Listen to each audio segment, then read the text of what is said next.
오늘은 64주년 6.25 기념 예배로 드립니다.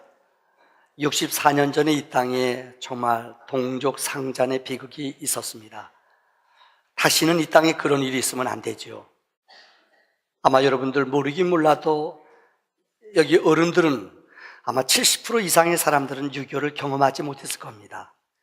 경험하신 어른들도 60년이 지나면은 거의 희미하게 잊어버립니다.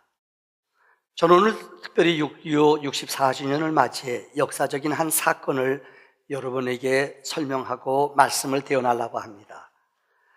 2차 대전이 한창일 때에 2차 대전을 승리로 이끈 미국의 연합군의 대표자였던 루즈벨트 대통령이 쓴 자서전에 인생을 살아가면서 자기가 가장 후회하는 것이 있다고 그랬습니다. 그것은 다름 아닌 2차 대전 때 우리가 알다시피 연합군들, 미국과 영국을 중심으로 연합군들과 독일, 그 다음에 일본 전쟁을 벌이지 않았습니까?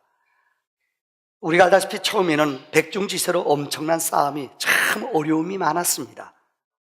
우리가 알다시피 1936년 독일은 베를린 올림픽을 열면서 게르만 민족의 우월성을 내세우면서 오래전부터 호시탐탐 전쟁의 기회를 준비했습니다. 일본도 오래전부터 전쟁의 준비를 오랫동안 했습니다. 아시아 지역, 유럽 지역이 아주 초토화가 됐습니다. 다 공산화가 되지 않았습니까? 그때 루즈벨트 대통령이 결정적으로 실수한 것 가운데 하나가 그분이 자서전에서 만약에 내가 이 다리를 건널 수만 있다면은 악마와도 손을 잡겠다. 이게 얼마나 무서운 얘기인 줄 알아요? 내가 이 다리를 건널 수만 있다면 나는 악마랑도 손을 잡겠다는 거예요. 그래서 그 당시에 이 스탈린이 공산혁명을 일으키지 않았습니까? 우리 기독교인은 이것을 알아야 돼요. 공산주의는 무신론적입니다. 유물사관을 얘기해요. 영적인 세계를 그들은 싫어해요. 싫어하는 게 아니라 아주 적대시합니다. 그래서 기독교인들을 종교를 아편이라고 말했어요. 왜? 우리는 영적인 문제를 중요히 여기거든요. 우리 인생은 영혼을 귀히 여기거든요.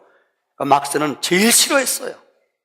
그래서 기독교인들을 역사 속에 정말 수천만 명이 죽었습니다. 호시탐탐 그들은 자기 세력을 확장했습니다. 그래서 기회를 보다가 그들이 쓰는 공산주의 무서운 전략 아닙니까? 전쟁 거의 끝나갈 무렵에 소련이 동참했어요. 그들과 손을 잡았어요. 승리했어요.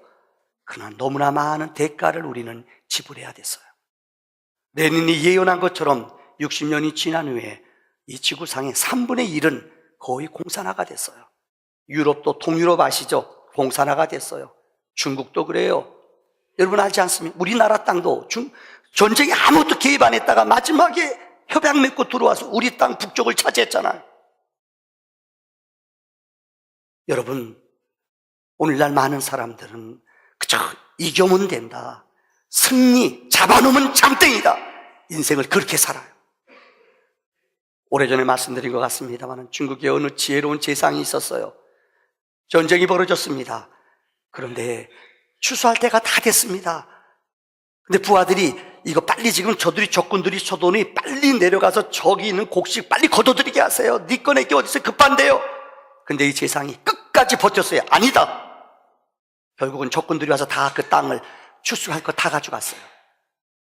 후에 전쟁이 끝난 후에 황제에게 이것이 보고가 되어 이 재상, 지혜로운 재상은 목을 잃게 됐습니다. 그때 왜 너는 이런 일을 했느냐? 그때 재상은 이런 말을 했어요. 일순간의 영광과 식량을 위해서 우리가 공의로움을 저버리고 마음대로 욕심대로 우리가 수확을 거둬간다면 지금은 얻을 줄 모르지만 백성들의 생각과 사고를 영원히 죽여버립니다. 맞는 얘기예요. 우리도 모르는 사이에 몇 년 사이에 무조건 올라간다면, 무조건 잡아만 놓으면 장땡이에요. 무조건 얻으면, 무조건 성공하면 어떤 방법을 써도 된다고 믿어요. 이게 우리들이 가르쳤던 우리 교육 방법이 아닙니까? 루즈벨트는 가슴을 치며 후회해요. 아무리 승리를 위해서, 빠른 승리를 위해서 아가고 손잡는다는 게 얼마나 위험한 대가를 지불하는지 그는 알았어요. 역사를 우리가 왜 배웁니까? 정말로 그 많은 사람들이 이 땅에 죽음을 당한 것, 그래도 전쟁을 잊어버린 많은 세대 사람들은 아직도 공산주의가 무엇인지, 무신론이 무엇인지 좋은 게 좋다고 얘기해요. 아닙니다.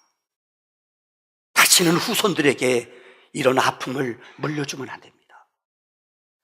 다시 우리 후손들에게 이런 비극적인 동족상잔의 아픔을 다시는 물려주면 안 됩니다. 기독교인들이 어느 누구보다 나라를 사랑했습니다.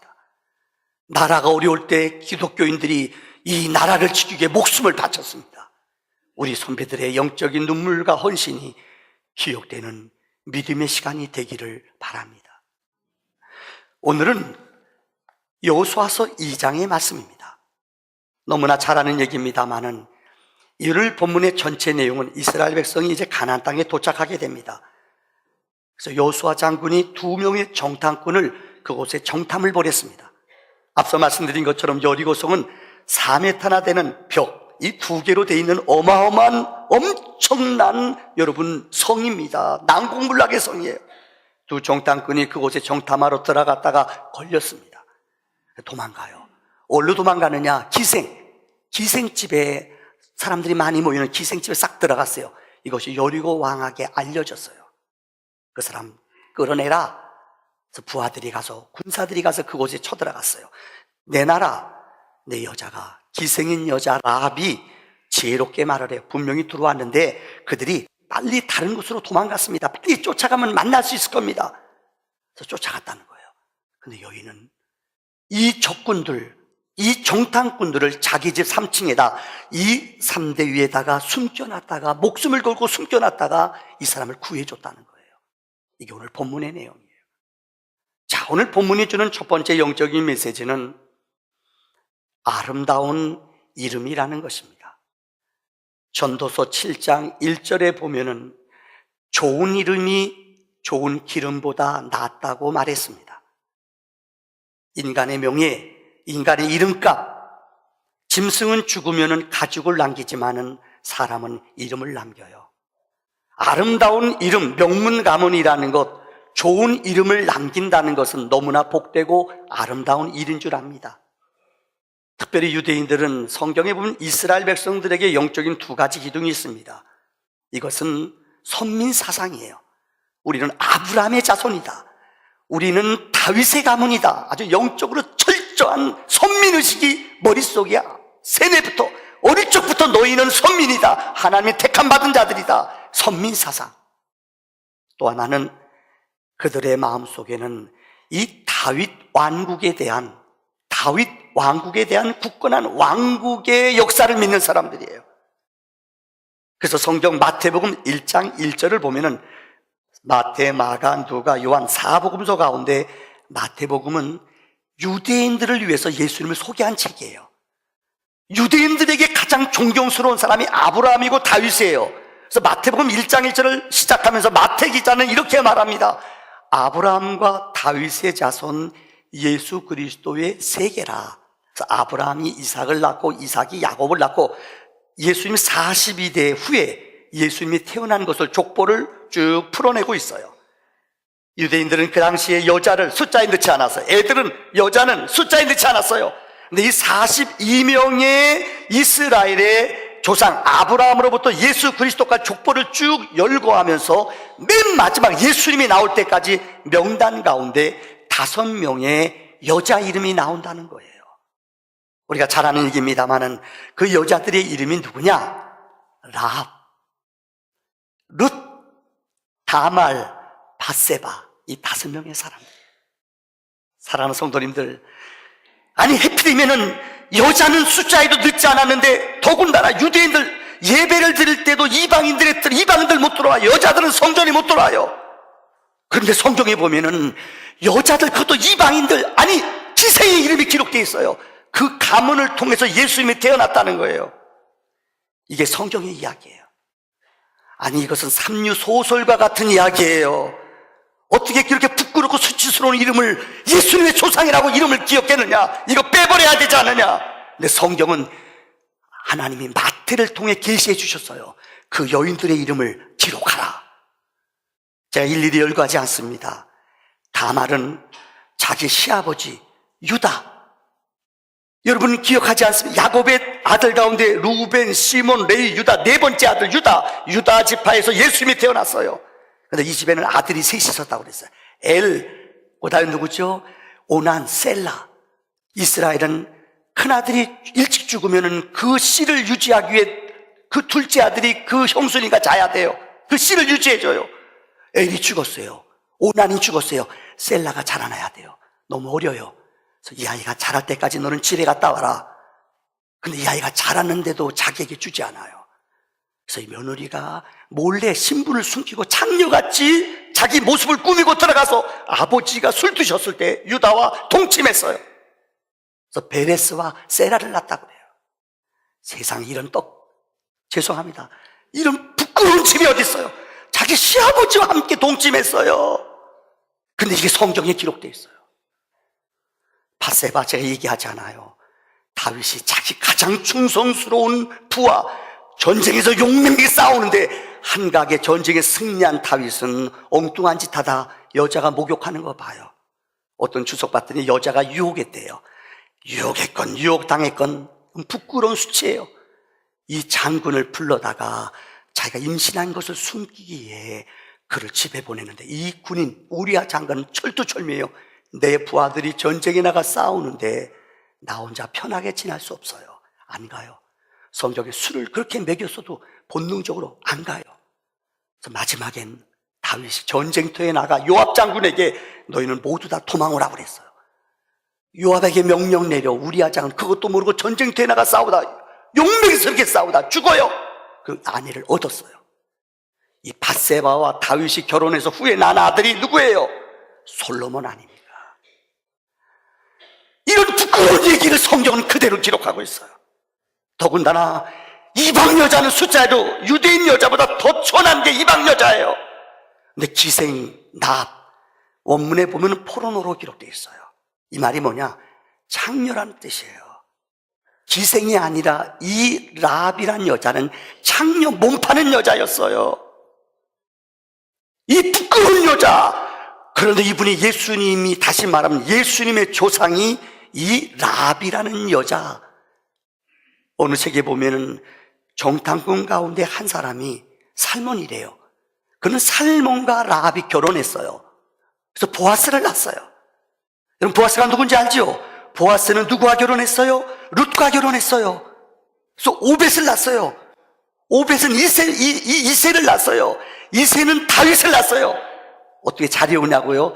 그러니까 목사지요. 목사 것이 나오는 거예요. 아이고 외우느라고 고생했어요. 써먹을 때가 있더라도요. 다시 말하면 살몬에게서, 살몬과 랍이 결혼해서 누구를 낳았어요?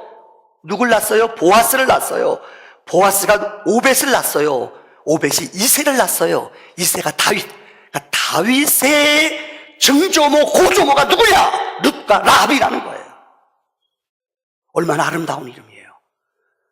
여러분 성경은 왜 여자 이름을 기록하지 않는데 마태복음을 통하여서 여인들 5명의 이름을 기록하는데 5명이 세상적으로 말하자면 흠 있는 사람, 부끄러운 사람, 과거가 많은 사람, 이런 사람의 혈육을 통해 예수님이 이 땅에 태어났다는 거예요. 우리는 이 메시지를 통해 영적인 귀한 말씀을 듣습니다. 첫째, 복음은 모든 자를 구원하는 하나님의 능력이에요. 복음은 종이나 자유자나 여자나 남자나, 여러분 지금도 회교권에 들어가면, 죄송하면 회교권에 들어가면 여자들 자전거 못한대요. 며칠 전에 뉴스 보셨죠? 여자들 자전거 못한대요. 여러분 출세한 줄 알아요? 회교권 어느 나라는 여자들 운전 못하게 한대요. 운전 못해요. 여러분 출세한 줄 알아요? 얼마나 출세했어요 여러분들이요. 근데 복음은 기독교가 들어가는 나라마다 여성이나 남성이나, 죄송합니다, 여성들을 기독교는 더 우대해요. 아멘도 안 하네요. 아 정말 복 있는 나라예요. 얼마나 여러분들 우대해요. 복음이 들어가면 남자나 여자나 종이나 자유자나 다 복음 안에는 하나님의 생명이요, 장애자나 몸이 불편한 사람이나 누구나 주님은 그런 자들을 더 사랑하며 그런 자를 더 존귀한 자로 여긴 줄 믿습니다. 두 번째, 왜 성경에 그렇게 수치스럽고 부끄러운 이름들을 통해서 예수님이 태어나는 줄 알아요? 예수님은 죄인을 구원하러 오셨어요. 어떤 분들 그래요. 목욕까지 하면 목욕하기 싫어요. 왜? 때가 많아서 안 간대요. 여러분, 때가 많아서 목욕탕 가는 거예요. 옆에 사람하고 인사합시다. 때 닦으러 목욕 가요. 시작.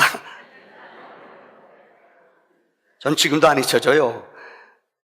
옛날에 목욕탕이 어디 있어요? 옛날에 공중목욕탕 알죠? 여러분? 공중목욕탕 옛날에요. 공중목욕탕. 명절 때가 되면은 사람들 많이 가요. 지금도 안 잊혀져요. 넣을 때가 부족해가지고 바구니 갖다 놓고, 여러분 기억나세요? 그때를 아십니까? 근데 우리 옆집에 형님이 있었어요. 창성 형이에요. 이 형은 옛날에 연탄 배달하는 거. 근데 이분이 지금은 장로님이 됐어요. 순복음교회예요. 난 놀랐어요. 그렇게 총각 때부터 예수를 열심히 믿더니 근데 우리 아버지하고 목욕 가는데 그 형도 목욕탕에 갔어요. 난 태어나서 연탄집에서 일하는 분인데 1년에 한 번 목욕하니 상상해 보세요. 때가 나와도 그렇게 많이 나 목욕하라고 그 형만 봤어요. 그때 목욕탕 기억하세요? 목욕탕에 때가 반, 물이 반. 어떤 사람 목욕탕 가자면 목욕하러 안 가요. 왜요? 때가 많아서 안 간대요. 이런 비련한 삶이 어디 있어요? 교회는 죄송합니다. 죄인들이 모인 곳이에요. 교회는 죄송합니다. 악하고 피역한 사람이 모인 게 교회예요. 안 나타나서 그렇지. 우리는 다 죄인이고 다 악하고 다 내 중심적으로 내 모습대로 살아요. 우리는 안 그런 척해요? 아니, 우리는 다 죄인이에요. 성경은 예수님은 이 땅에 왜 오셨어요? 성경에 기록된 3만 명의 사람들, 예수님 위에는 모두가 다 흠있고 다 부족하고 저울에 달아 죽을 수밖에 없는 죄인이에요. 성경은 이거를 보여주는 거예요. 우리는 하나님의 죄인이에요. 복음이 없이는, 예수가 없이는 우리는 살 수가 없어요.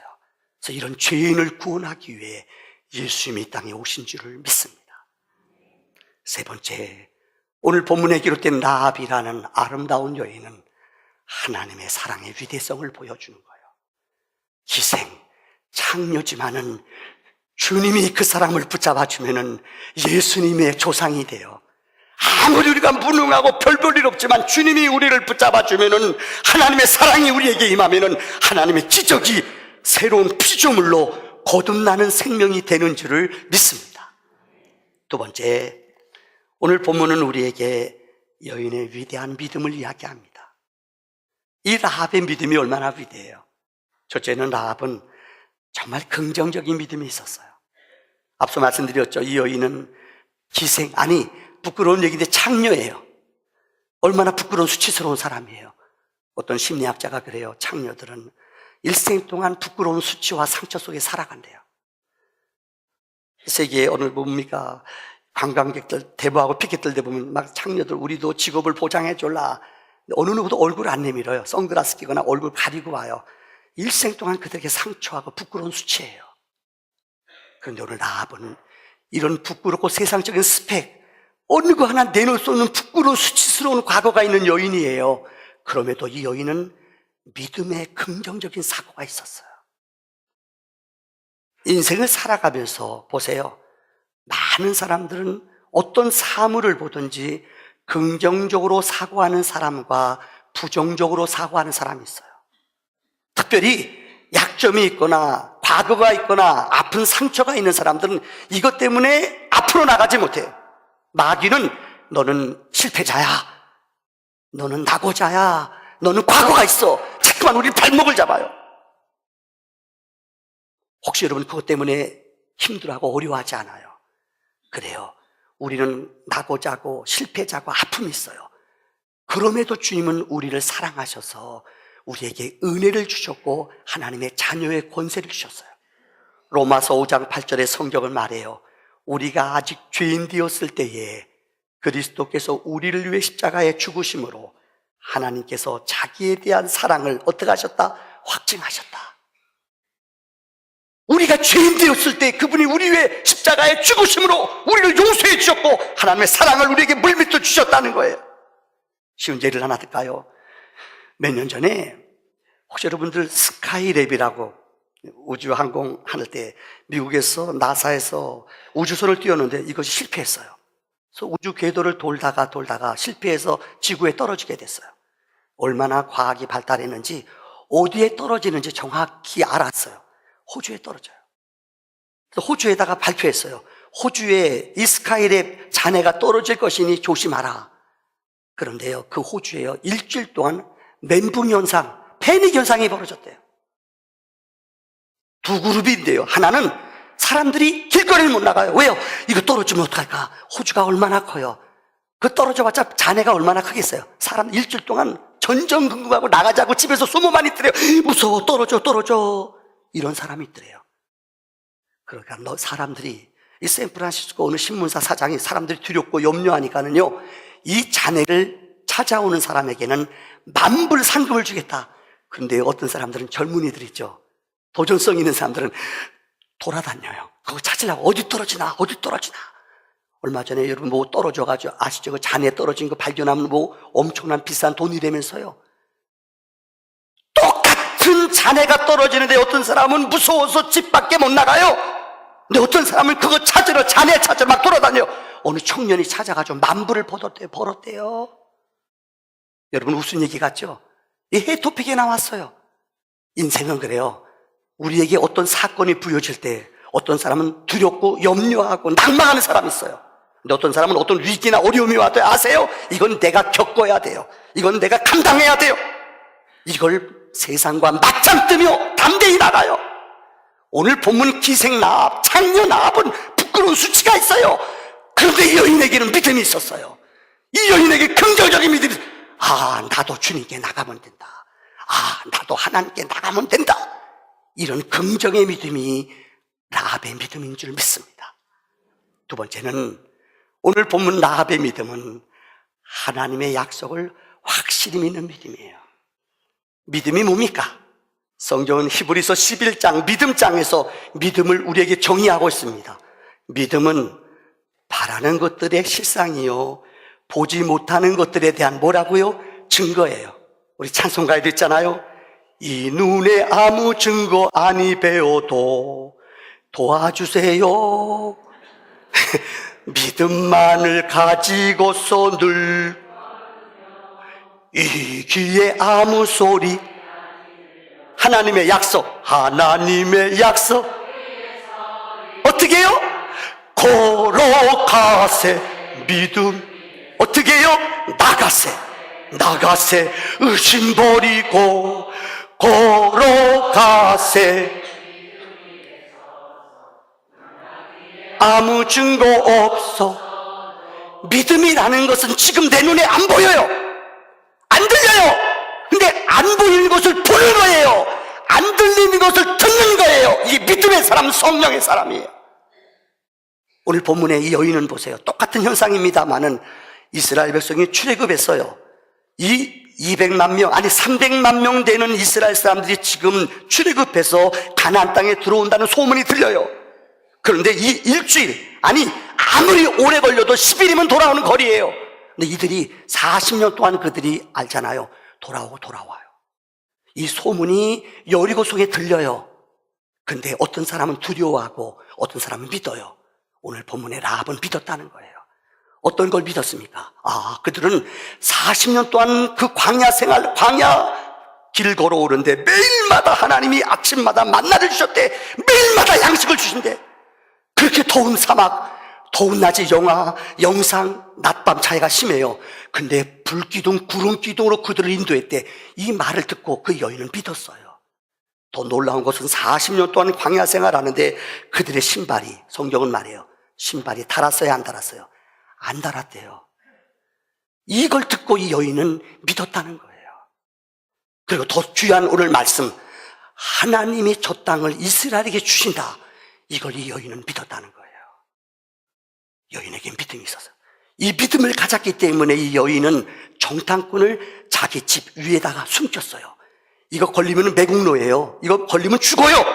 목숨을 내걸고 자기 가족의 목숨을 걸고 이 사람들을 믿음으로 숨겼다는 거예요. 얼마나 위대한 믿음이에요.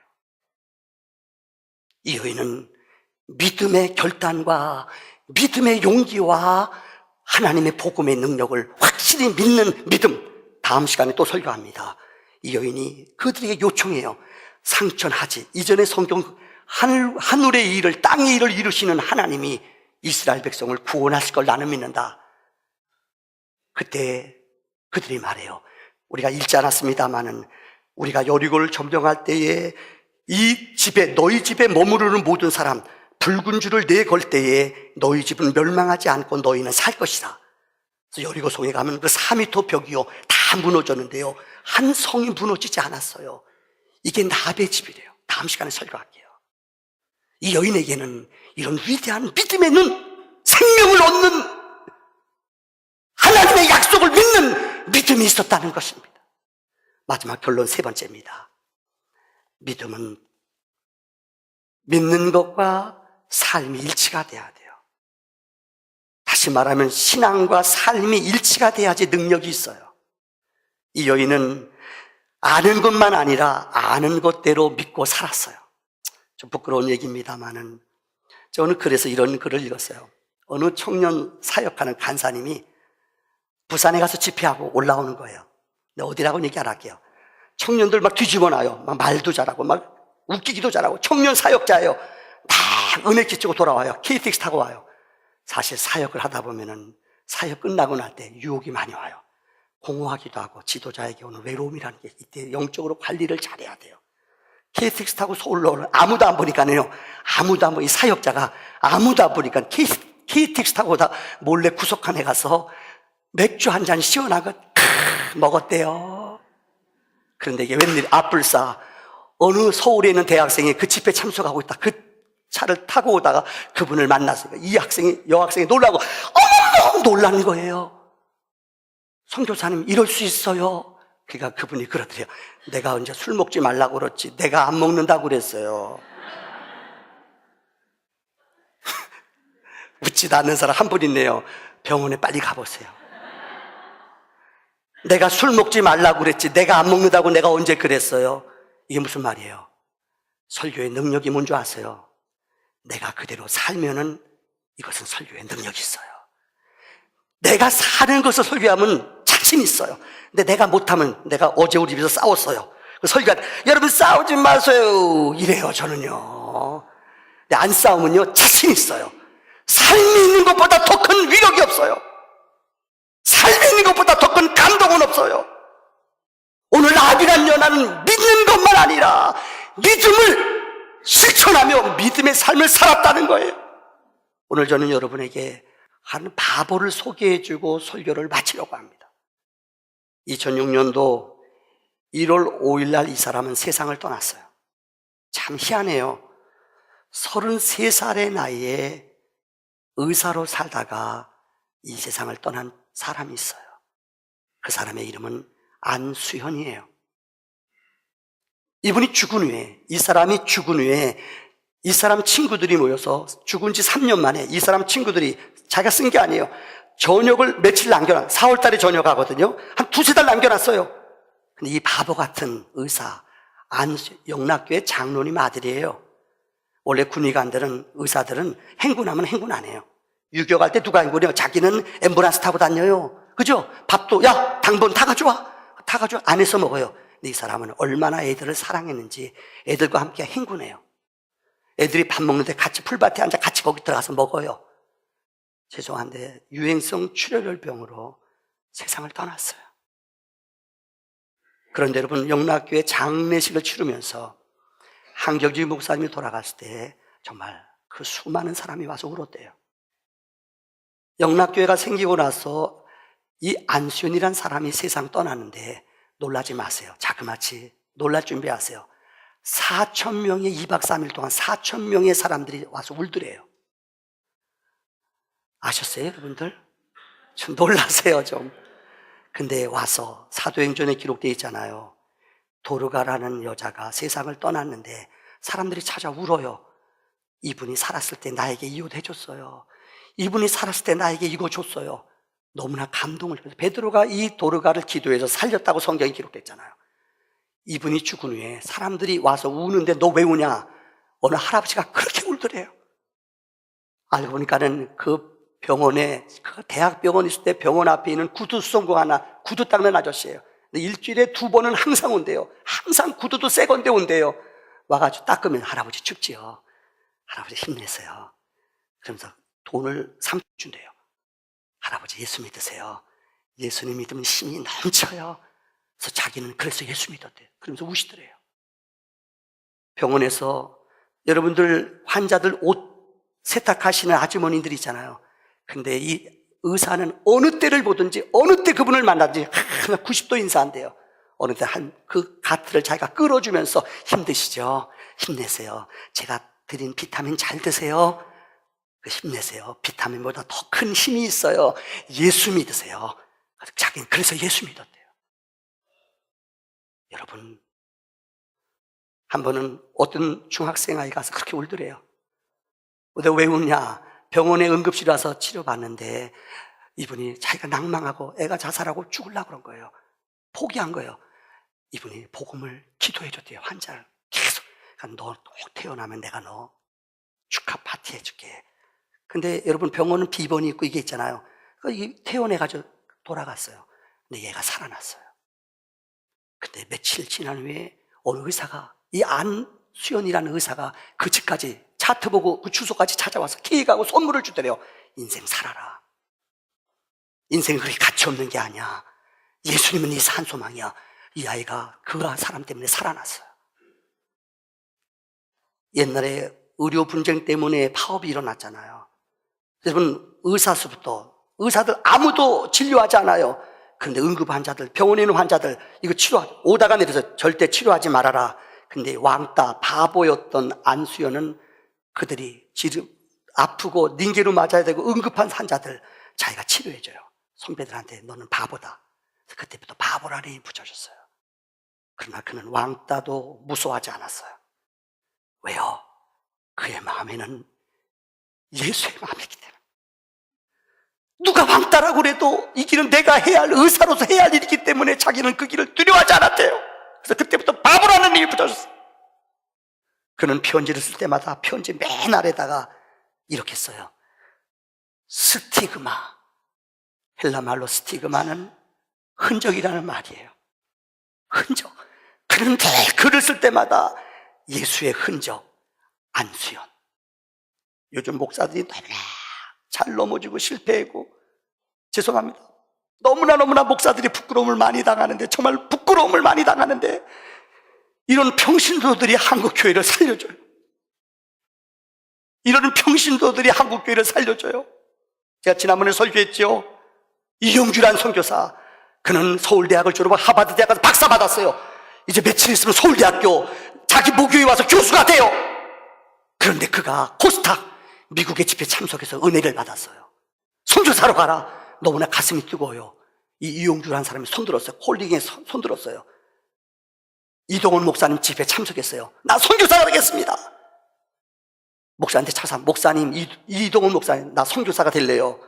나 어떻게 해야 돼요? 대학에 가는 거 다 정해져. 여러분 박사 받아도 대학 교수 가는 거 어려워요. 자기 갈 길이 다 정해졌어요. 근데 자기 심장을 주님이 뛰게 하더래요. 그래서 포기하고 갔어요. 어디로 갔어요? 몽골에 갔어요. 그가 쓴 책이 뭐예요? 내려놓음이에요. 그가 두 번째 쓴 책이 뭐예요? 더 내려놓음이에요. 근데 성령님이 8년 정도 일하니까 그 나라 언어도 다 배웠어요. 그 나라에서 대학교 총장급 대우를 받는데요. 근데 어느 날 큐티하는데 성령님이 그분에게 말씀하시더래요. 떠나라. 얼루요? 인도네시아로 가래요. 인도네시아가 회교권이 많아요. 그래서 이분이 얼마 전에 인도네시아로 또 떠났어요. 얼마나 아름다운 삶이에요. 여러분, 얼마나 삶이 있는 아름다운 삶이에요. 우리 안에 이런 거룩한 예수의 흔적, 예수의 스티그마가 넘치는 삶이 되기를 주의 이름으로 축원합니다.